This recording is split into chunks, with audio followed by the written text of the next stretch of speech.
이솝 우화에 나오는 이야기입니다. 아주 사이가 좋은 황소 4마리가 있었어요.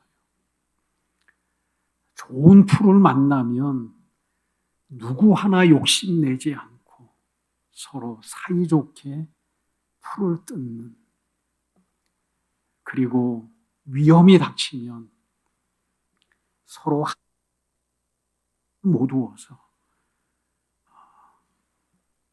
위험을 물리치는 그러한 황소 4마리가 있었어요.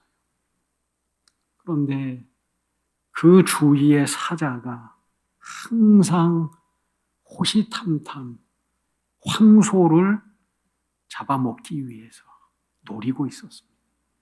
워낙 사이가 좋으니까 한 마리면은 감당할 수 있을 텐데 아무리 사자일지라도 감당이 안 되는 겁니다. 그래서 궁리를 하다가 어떻게 하면 저 4마리를 흐트러 버릴까? 그러다가 묘책을 생각합니다. 한 황소에게 다가가서 다른 황소가 너가 그렇게 먹는 것에 욕심을 낸다고 하더라. 다른 황소에 가서는 다른 황소가 너를 향해서 뿔이 못생겼다고 하고 너는 힘이 없어서 아무 쓸모가 없다고 그렇게 말하더라. 그렇게 분열하는 말을 하게 돼요. 그래서 맨 처음에는 별로 신경을 쓰지 않다가 사자가 계속 와서 그렇게 말하니까 서로 사이가 나누어지기 시작했어요. 뿔뿔이 흩어졌습니다. 사자가 그 광경을 보면서 한 마리 한 마리씩 잡아먹었다고 하죠. 신뢰를 쌓아가기는 어려워요. 긴 시간이 필요하고 많은 노력이 필요합니다. 우리가 하나님 안에서 하나님을 신뢰하고 믿음의 삶을 살아가는 것 쉬운 과정이 아니었잖아요. 하지만 그 믿음이 의심이라고 하는, 불신이라고 하는 그 씨앗이 떨어지게 되면 순식간에 믿음이라고 하는 것은 사라질 수가 있다는 거죠. 마귀는요, 사단은 우리의 마음 속에 불신의 씨앗을 뿌립니다. 의심의 씨앗을 뿌려요. 에덴 동산에서 마귀가 아담과 하와를 미혹하잖아요. 불신의 씨앗을 뿌립니다. 이 선악과를 먹게 되면 하나님처럼 눈이 밝아질 거야. 그 작은 불신의 씨앗이 결국은 아담과 하와가 하나님의 말씀을 어기고 선악과를 먹는 불순종의 결과로 나타나고 결국은 에덴 동산에서 쫓겨나는 죄인의 삶을 살아나가죠. 오늘 본문에 요한이 등장하고 있습니다. 옥에 갇혔어요. 요한하면 예수님께서 오시기 전에 이스라엘의 백성들에게 강력한 영적인 영향력을 끼쳤던 사람이 세례 요한입니다. 예수님과 6개월 차이를 가지고 먼저 태어났어요. 도시의 삶을 거부하고 광야로 나갔습니다. 그의 아버지가 사가랴인데 제사장이었어요. 그대로 성인이 되면 제사장의 임무를 감당할 텐데 그 모든 것을 버리고 광야로 나갔어요.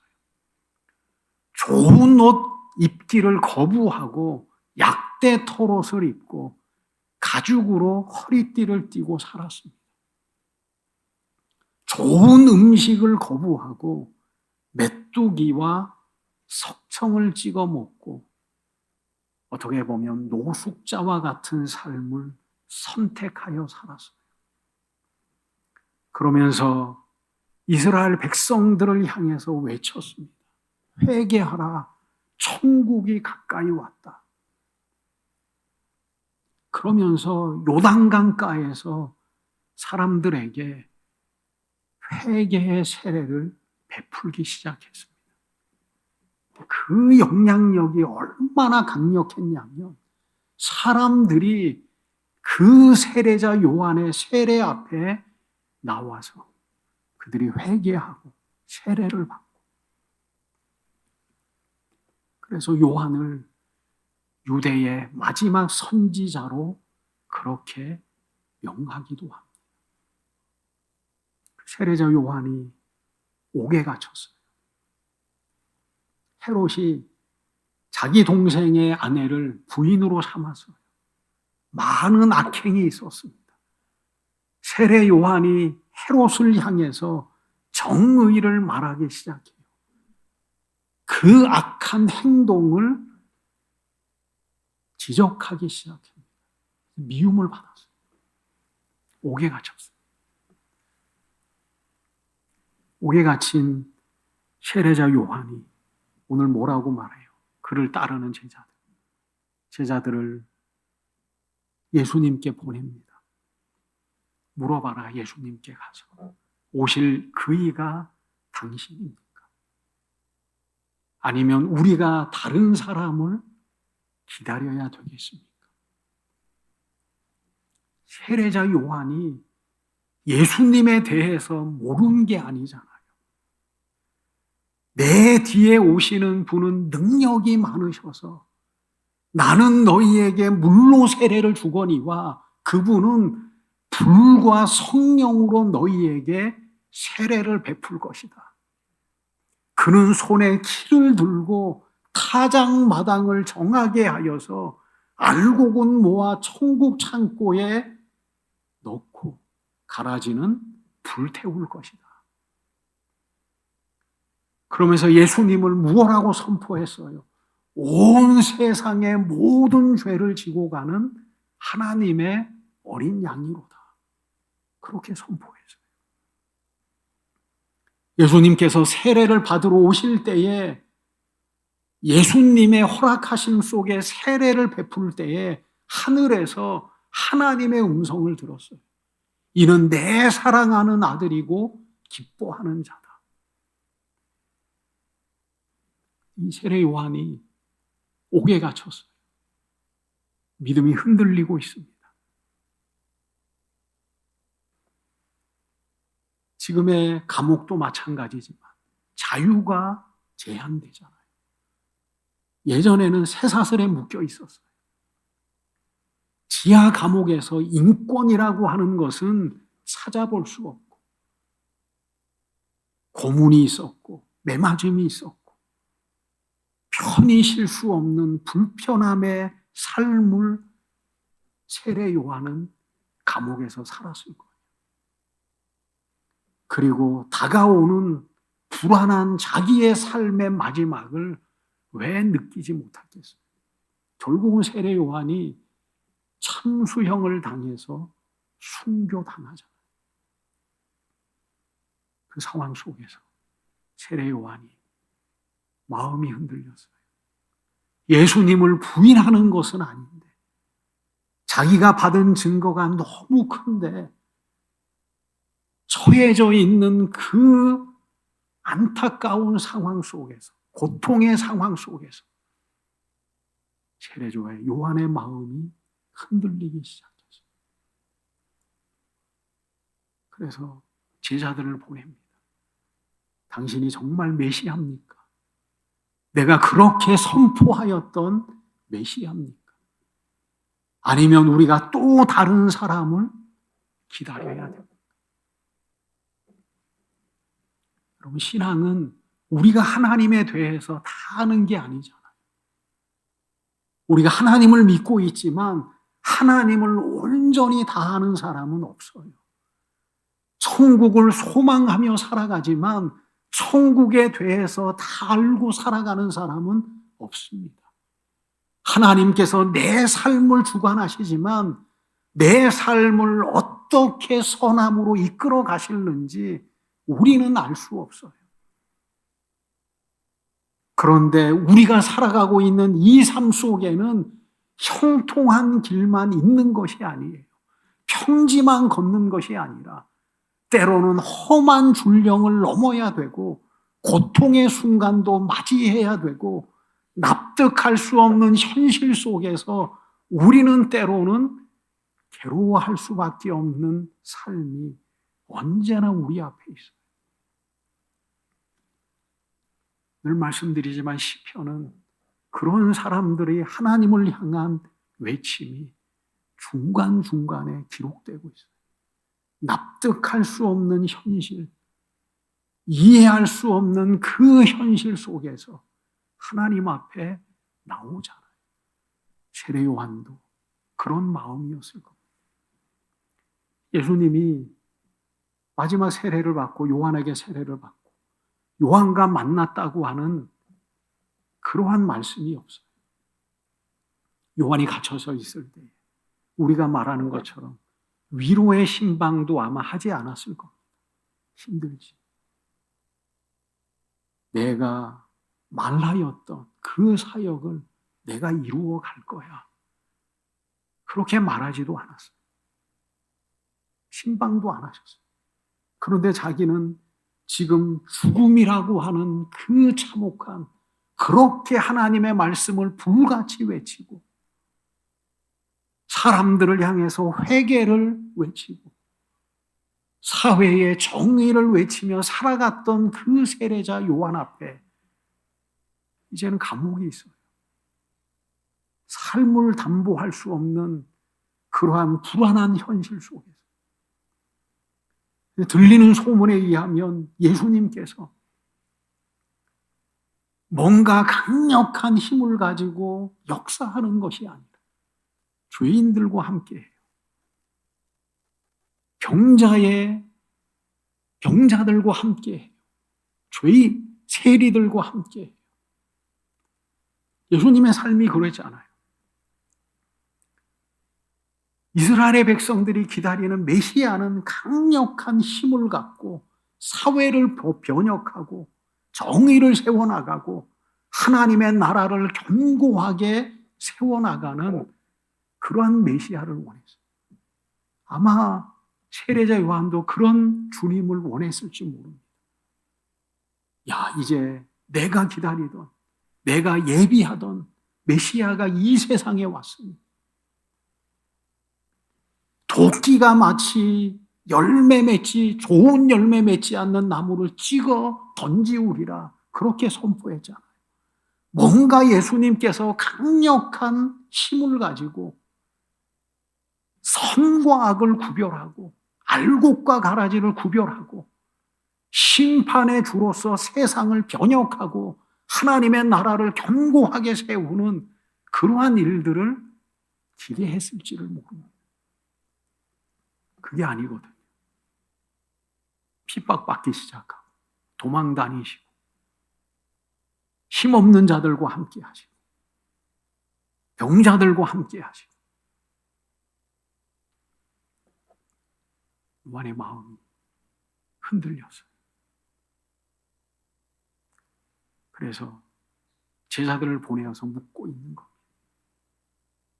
우리가 다른 분을 기다려야 됩니까? 오실 그이가 맞습니까? 여전히 믿지 않는 세상은 그렇게 말해요. 예수가 뭔 하나님의 아들이야. 그렇게 말해요. 너희가 믿는 그 신앙이 올바른 거야. 그렇게. 이런 질문 속에서 우리는 분명한 믿음의 확신을 갖고 하나님 앞에 살아가야 돼요. 예수는 참 하나님의 아들입니다. 하나님 외에는 어떠한 신도 존재하지 않습니다. 진리의 성령이 우리를 진리 가운데로 인도하실 겁니다. 때로는 흔들릴 수 있어요. 약해질 수 있어요. 믿음이라고 하는 게 그거잖아요. 때로는 우리가 살아가다 보면 우리의 삶의 변곡점 속에 믿음이 흔들릴 때가 있어요. 때로는 큰 삶의 고난 속에서 우리의 신앙이 흔들릴 때가 있어요.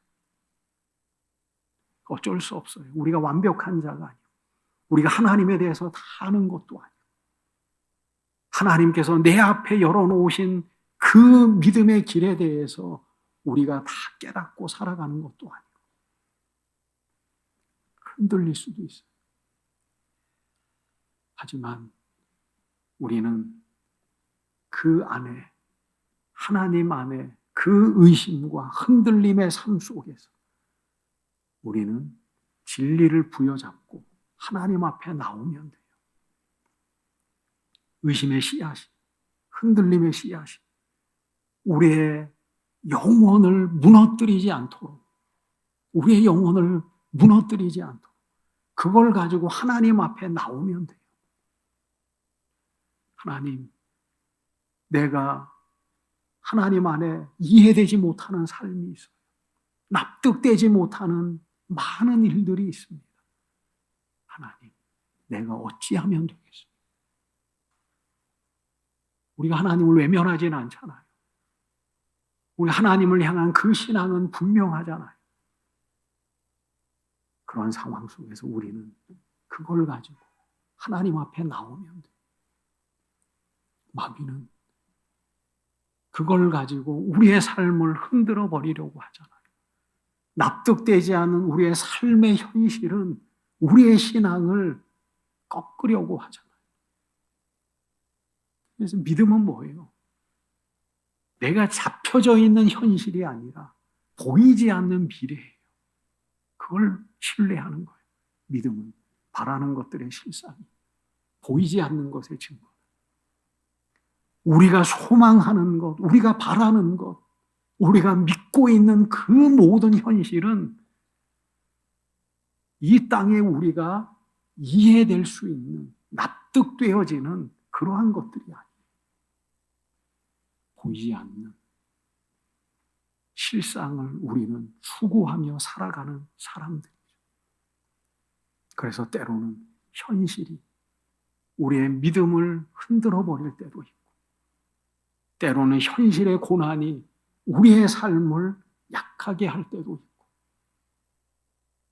때로는 납득되지 않는 삶 속에서 사도 세례 요한과 같이 흔들리는 삶을 살아갈 때도 있어요. 그러지만 우리가 이때까지 하나님 앞에 살아온 것은 그래도 주신 바의 그 말씀이 우리의 삶을 견고하게 붙들고 있고 우리의 삶의 길표가 되어지기 때문에 하나님께서 이끌어 나가실 겁니다. 하나님께서 나는 하나님의 그 모든 역사의 시작과 끝을 다 알지 못합니다. 하나님께서 나를 선으로 이끄시는데 나는 그 손길을 다 알 수 없습니다. 예수님께서 뭐라고 말씀하셔요?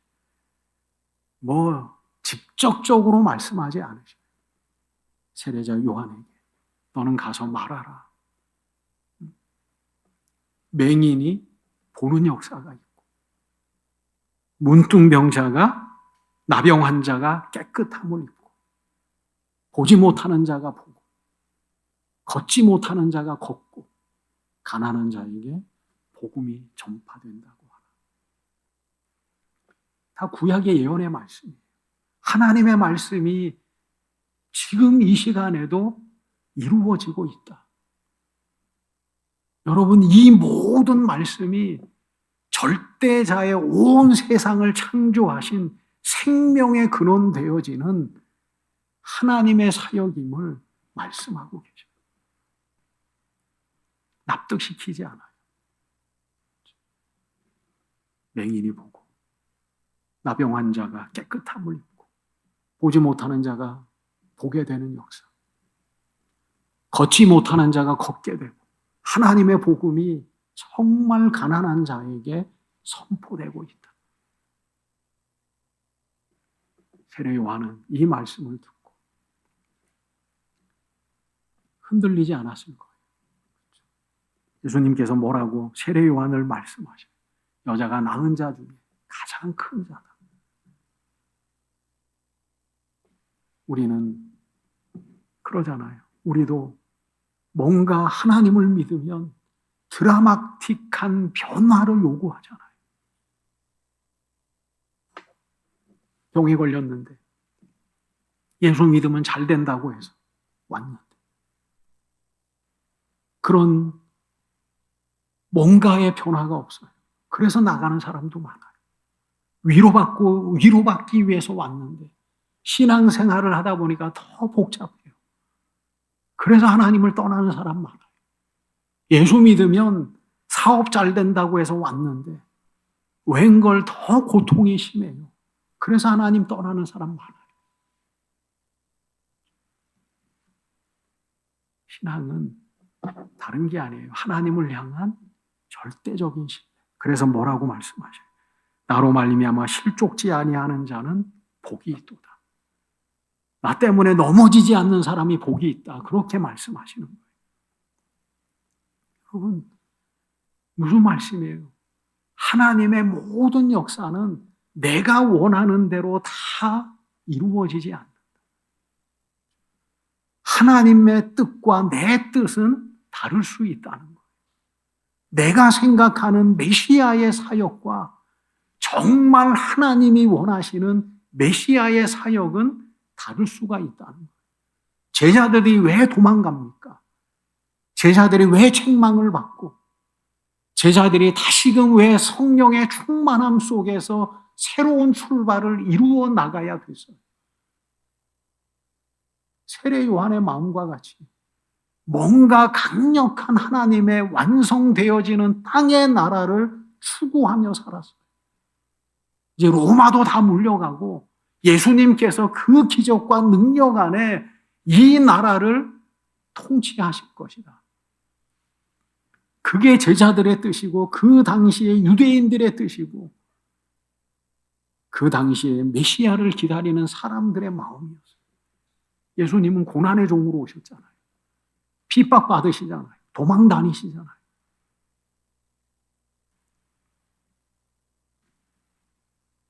이사야 선지자를 통해서 뭐라고 말씀하셔요? 내 길은 너희 길과 다르다. 내 생각은 너희 생각과 다르다. 그 차이가 뭐예요? 땅이 하늘이 땅보다 높은 것 같이. 그렇죠? 인간의 생각하고 하나님의 생각하고 다 맞으면 하나님이 뭐 필요가 있겠어요?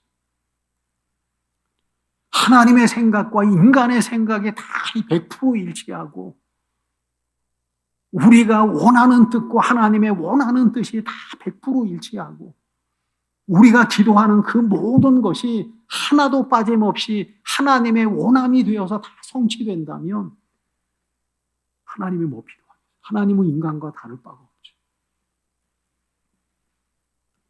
근데 우리가 아무리 기도해도 응답하지 않는 게 있어요. 그렇잖아요. 내가 아무리 하나님 앞에 기도해도 하나님께서 외면하는 게 있어요. 내가 정말 애쓰게 하나님 앞에 그렇게 애원을 해도 하나님께서는 침묵하시는 때가 있어요. 왜? 인간의 생각과 인간의 기대와 인간의 뜻과 하나님의 뜻이 다르기 때문에 우리는 그것을 인정해야 돼요.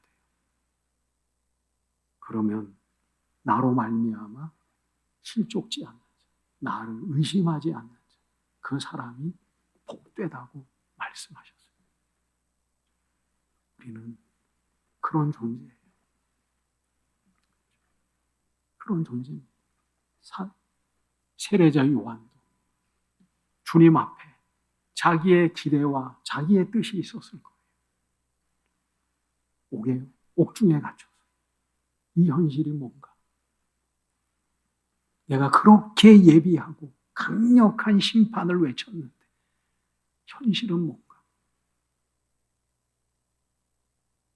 세례 요한의 기대가 있었고 제자들의 기대가 있었고 유대인들의 기대가 있었어요. 근데 하나님의 기대는 그와 같지가 않았어요. 그래서 낙심하고 실족하고 흔들려요. 예수님께서 그 기적과 능력을 정말 세상을 지배하기 위해서 사용하셨다면 사두개인들이 어떻게 예수님을 대적하겠어요? 바리새인들이 어떻게 예수님을 핍박하겠어요? 그 강력한 기적과 능력의 역사를 세상을 지배하기 위해서 사용하셨다면 죽은 자를 살리시는 그 기적을 정말 예수님의 위엄을 높이기 위해서 사용하셨다고 하면 바리새인들이 어떻게 예수님 앞에 와서 그렇게 대적할 수가 있겠어요? 없어요. 그런데 정말 원할 때에는, 사람들이 원할 때에는 기적을 숨기시고, 정말 기적이 필요할 때에는 어린 양과 같이 죽임을 당하시고, 신랑하면서 뭐라고 말합니까? 너가 정말 하나님의 아들이면 내려와 봐라. 그러면 우리가 믿겠다. 너를 살리고 와서 능력을 보여줘 봐라. 그거죠. 근데 하나님의 기대는 그게 아니었어요. 순종함으로 십자가를 지기를 원한 거예요. 그래서 겟셋마네 동산에서의 기도의 응답은 뭐예요? 기도를 하고 하다 보니까 하나님의 뜻을 이루는 것이 그게 하나님의 마음이라는 것을 안 거예요. 그 고통을 앞두고 죽음을 앞두고 겟셋마네 동산에서 그렇게 기도하시면서 깨달은 게 뭐냐면 하나님의 뜻대로 하시옵소서. 원래는 그게 정당한 기도예요. 우리는 하나님 앞에 내 기도의 100%를 달라고 하잖아요. 내가 원하는 것을 모조리 달라고 기도하잖아요. 기도의 모본이 겟셋마네 동산의 기도예요. 하나님 나의 원대로 하시옵소서. 내 뜻대로 내 원함이 있어요. 그렇게 눈물로 기도하다 보니까 하나님의 뜻 안에 하나님의 뜻을 깨닫게 되는 거죠. 이해할 수 없는, 감당할 수 없는 현실 속에서 고민하여 죽게 되는 그 심정을 가지고 아들의 원함을 하나님 앞에 기도해서 밤늦도록 기도하다가 결국은 예수님께서 받은 응답이 뭐냐면 나의 원함보다 하나님의 뜻, 내 기대보다 하나님의 기대, 내가 걷고 싶은 길보다 하나님께서 열어놓으신 길, 내가 마시고자 하는 잠보다 하나님께서 내게 주시는 고난의 잠. 기도는 그거잖아요. 하나님의 뜻을 알아가는 것. 내 욕심을 관철하는 것이 아니라 하나님의 뜻을 알아가는 것. 그게 기도의 과정이죠. 그래서 누가 실족하지 않느냐, 누가 넘어지지 않느냐, 우리의 삶을 다 알지도 못하고 하나님의 나라에 대해서도 100% 알지도 못하고 이끌어 나가시는 하나님의 손길에 대해서 우리가 완전하게 알지도 못하는 우리 연약한 사람들이 하나님을 믿으면서 신뢰하면서 살아가는데 때로는 납득될 수 없는 고난이 있고 힘든 순간이 우리의 삶 속에 놓여져 있고 내 기대에 충족하지 못하는 삶이 내 앞에 있을 때 우리는 실족하지 말아야 된다. 그 안에서 하나님의 뜻을 구하고 흔들리는 우리의 심령이 하나님 안에서 온전히 신뢰하는 마음으로 다시 한번 세워져 나가도록. 아담과 하와가 뱀의 유혹을 받고 하나님 앞에 나왔다면 어떻게 했을까? 하나님, 뱀이 이렇게 말하는데 하나님, 이게 맞는 말입니까? 그럼 하나님께서 호통치셨겠죠. 그런데 뱀의 그 미혹 속에 영적인 시야가 다 가려버렸어요. 하나님 앞에 나와서 뱀이 이렇게 말하는데 하나님, 어떻게 하면 이게 진실입니까? 중요한 것은 우리도 그저 하나님 앞에 우리가 나오면 돼요. 다시금 신뢰가 회복되고 하나님을 의지하는 마음으로 새로워지고 우리의 신앙이 늘 하나님 앞에 그렇게 세워져 나갈 수 있다는 사실이죠. 그런 믿음 안에 승리하는 저와 여러분들이 되시기를 축원합니다.